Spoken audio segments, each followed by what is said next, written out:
So, which version of the Wing Gundam TV is the best in 1/144 scale? Well, it's the real grade, but who's the second best version of the Wing in 1/144 scale? Is it the high grade released 12 years ago or the new entry grade that was released by the posting of this video about a week ago? Will this new and cheaper version outclass the high grade, or should you put your wallets back in your pocket and wait for a reprint? Let's find out. Okay, so the high grade was released in September 2013 for 1,650 yen, including tax. However, due to the price increase over time, this could be closer to around 2,000 yen, which is how much I got it. Then the entry grade was released this year, October, for around 1,100 yen, tax included. For the boxes, the HG has a nice illustration by Koma. The bottom contains some text, all in Japanese because this was before that era where they put all the English translation. Top of the box shows the transformation. The side is what it would look like collecting dust in your backlog. This is HG number 162. Opening up the box, we have 1, 2, 3 bags of runners and the manual. The manual has nothing notable. Here's the runner list, the back, and the color chart. The high grade has a total of 9 runners, 7 of which are for the Wing Gundam itself, 1 for the Beam Sabers SB13, and since this is an older HG, we get a set of polycaps, and lastly some foil stickers. For the entry grade box, it is the standard style we've seen from the modern entry grade line. Here's the bottom, here's the top, here's the sides.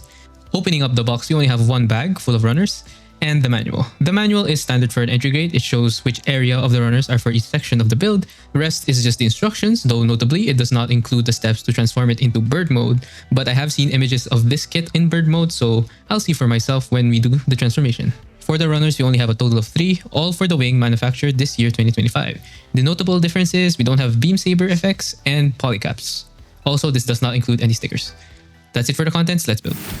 Let's start with the high grade. I won't be going section by section like I normally do, as I would like to keep the video as short since we are covering 2 kits, so I will only mention the highlights of the build. The build of the high grade I would say is pretty standard for the high grades at the time. Nothing mind-blowing per se. There are polycaps used throughout the model kit, unfortunately, though the era of which these polycaps are used usually don't have that much problems in terms of looseness in my experience, though it is still a pain to paint. For the sensor on the torso or the search eye, we get a metallic sticker behind a normally clear piece. The rest of the stickers are for the eye sensors, which are not color separated, some sensors for the weapons and the shield, and lastly we get some black highlights on the armor. Overall, the build is nothing crazy. You don't have any funky articulation gimmicks or hatches, except maybe a little bit of extra engineering for the pretty simple transformation. If you built high grades from the late 2000s and the early 2010s, I would call this like the unicorn era, as this is the time where most unicorn high grades were coming out. You won't be surprised at the quality of this kit. It is straightforward and simple, but it leaves you with a nicely articulated and solid build. Now, for the entry grade, I do want to say that for the sake of this review, I use no tools for this kit as they are advertised as being toolless, but I still recommend using nippers and doing the proper nub removal, as removing them directly with your hands will leave very prominent nub marks. Furthermore, the build of this entry grade is pretty much on par with previous entry grades we've had. If you aren't familiar, entry grades try to get as much work done with as little parts as possible. This leads us to having cheaper joints, mainly C-clips, but the benefit being the reduced amount of seam lines, generally improved color separation. Like other entry grades, the eyes are fully color separated. We get better color accuracy overall, though we don't get any stickers for the black highlights and some of the sensors, so paint will be required. Overall, the build was really quick. You can definitely do all of this in an hour, maybe less if you decide on doing it without tools. The build is solid for now, but I can definitely feel that the articulation will be limited once we get into it. Now let's take a side-by-side look at the Wing Gundams. The entry grade on the left, high grade on the right. Proportions-wise, they are the same, so let's zoom in first on the upper body. Colors-wise, the red and blue are pretty much identical. I don't know if the camera can see this, but the white on the entry grade is slightly warmer, the yellow is a bit more orange on the entry grade, and the gray frame on the high grade is darker. The Vulcans on the shoulder of the entry grade are color separated in gray, though we do lack the sensor sticker on the top of the head and the back. The search eye, or that big sensor at the chest, is in metallic green for the entry grade, while it's only a sticker plus a fully clear part for the high grade. Also, the panel lines on the shoulders of the yellow piece are deeper for the entry grade. Now let's take a look at the lower body. The most noticeable difference is the use of stickers for the high grade. The crotch piece is color separated for the entry grade, while the high grade is a sticker. At the back skirt, there is more gray detail on the entry grade. The thighs also have a notable difference in terms of panel lines, as the panel lines on the thighs have a different design on the entry grade. The knees on the high grade have a sticker for the black triangles, while the entry grade doesn't. The ankles on the entry grade have hollow areas, while the back of the legs are pretty much the same except for the seam line on the high grade. Speaking of which, let's get into the model kit aesthetic flaws. Starting with the entry grade, I want to note that the darker plastic leaves nub marks, especially if you do the toolless route where you just yank it out of the runner. There is a seam line in the middle of the calves, though they're pretty easy to fix because of the construction. Vulcans on the head are missing color. The yellow circles need some black paint. The black triangles on the forearm are missing.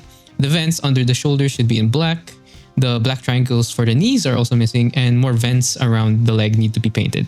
The raised area on the feet and the vent should be in gray.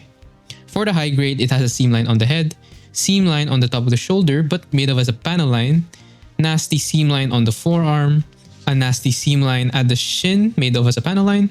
For missing colors on the HG, it's the same as the entry grade mostly. The Vulcans, the sensor at the back of the head is missing a sticker. The shoulder Vulcans should be in gray. The yellow piece on the shoulders are also missing black. The shoulder vent is missing color as well as the vent on the bicep. The black triangles are stickers here on the forearm and on the knee. This crotch vent is all a sticker.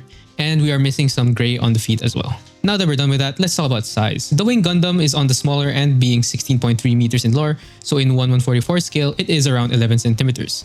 They are exactly the same height, so no shenanigans here. Here's it next to the RX-78 in the same scale, and here's it next to the MG-RX-78, which is 1/100, which is gigantic in comparison. And lastly, here's it next to a smaller MG in the F80 gun raid. So overall, in terms of aesthetics only, I have to admit that the entry grade is pretty much better in all aspects. It has better color separation, less seam lines, and is more color accurate. Albeit it doesn't have the color correcting stickers, so if you want, you need to paint. But out of the box, it objectively has fewer flaws than high grade. So aesthetics wise, I'll give the slight edge to the entry grade. However, let's see if its superiority is only surface level when we look at the other aspects of the model kit. Here is what they come with out of the box. Entry grade on the left and high grade on the right. What we get is the same shield and buster rifle, and sadly for both kits we don't have any extra hand options. Comparing the two rifles, the plastic on the HG is in a darker gray, though both of them are missing quite a bit of color separation compared to the official art. They both have a nasty seam line in the middle. The only functional difference is that the HG has a separated yellow piece, and the handle on the HG can be adjusted so that you can hide it during the transformation. Either rifle can fit onto either hand, which is the square holding hand type. This is the entry grade rifle on the HG, and this is the HG rifle on the entry grade, so yes, they are cross compatible. The shields are a bit more different. The HG has stickers for some of the details, and it has a separate piece for the handle. Like the rifle, the shields are also cross compatible as it can fit to either hand on either kit, no problem. Another gimmick the HG has over the entry grade is that the shield can open up to store a beam saber handle, which you can then use the beam effect parts that come with the HG to complete the beam saber in activated mode. The effect part is not UV reactive, and like the others, the handle can just fit into either hand of either kit. You only get one handle, so you have a spare beam effect part. Overall, for the accessories, they both don't come with a lot because, to be fair, the Wing Gundam really only has the buster rifle, the shield, and the beam saber, so there's not a lot of stuff to get from. That being said, the HG does have beam sabers and have better quality accessories, so I'll give the edge to the high grade. Now let's do the transformation of both kits at the same time. The HG comes with the instructions and a fully correct transformation, while the entry grade can barely do it, mainly due to the talons not being able to pop off and the toes can't point all the way down. They didn't advertise the entry grade to be able to transform, but as you can see, it can do it somewhat. Another thing that the HG bird mode has as an advantage over the entry grade is that you have an additional peg hole for an action base located at the back skirt, so you can properly pose the bird mode. Because the entry grade hole is in between the legs, it makes it quite a bit awkward to pose on an action base. So all in all, if the transformation into bird mode is an important aspect for you, the HG is way better, which gives it another point over the entry grade. Let's get into the articulation side by side. For the HG, the head is on a double ball joint, while the entry grade is only a single ball. Both shoulders can articulate a little bit. The shoulder can swing both forward and backward. The HG has a bit more. 360 at both arms, 360 upper bicep. The talons are a big difference as the entry grade is only limited to the yellow piece while the HG has more. Because of that, the elbow bend on the entry grade is also worse than the high grade. The hands are on ball joints. Both have a good sideward arm raise, with the entry grade having a slightly higher one. Side to side for both are good. Same thing for the forward and backward ab crunches. Torso 360 for both. Front skirts are molded together, but you can easily separate them to have individual movement. Side skirts can both get out of the way. Forward kick is 90 degrees for both. Backward kick is limited because the back skirts are fixed. The sideward kicks though is where the entry grade really falters. Because of the ball joint, you only get a very limited side kick compared to the high grade. 360 at both thighs, double jointed knee bend for both, but the entry grade has a little bit of hollow parts. Ankle armor can wiggle. Downward toe bend is good for the HG, bad for the entry grade.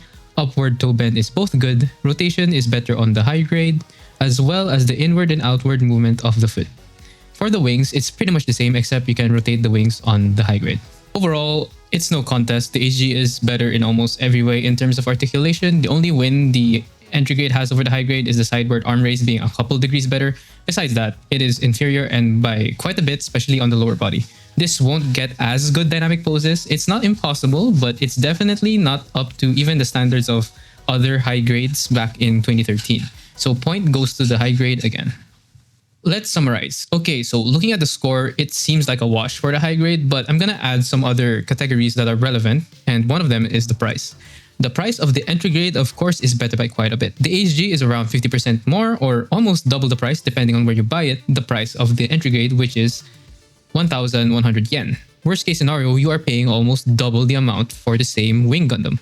Is it also double the quality? So I'll give the point here to the entry grade. I also have to talk about the accessibility of the entry grade. It is toolless, so it's good for beginners who don't want to invest in any tools because they're not sure if they'll like the hobby in the first place.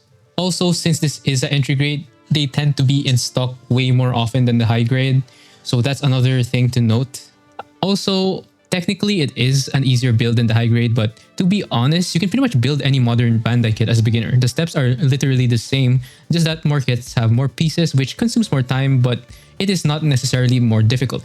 That being said, the score is now closer, but I still think the HG is the overall better model kit 9 times out of 10. It is worth the price increase. Yes, more seams and more missing color details, but those are way easier to fix than trying to make a kit more articulated and posable. One would require some glue and a paintbrush, while the other would require heavier modifications like adding new joints, creating new joints, kit bashing, so you can see why I would prefer the high grade. I will only really recommend the entry grade if it's for someone who is completely new, doesn't have any tools they can use or borrow, and just wants a cheaper entry point to this beautiful hobby. So which one are you guys buying? Leave it in the comments below. If you found this helpful, I would appreciate a like and a sub if you aren't subscribed yet. And as always, thank you for your time. Bye!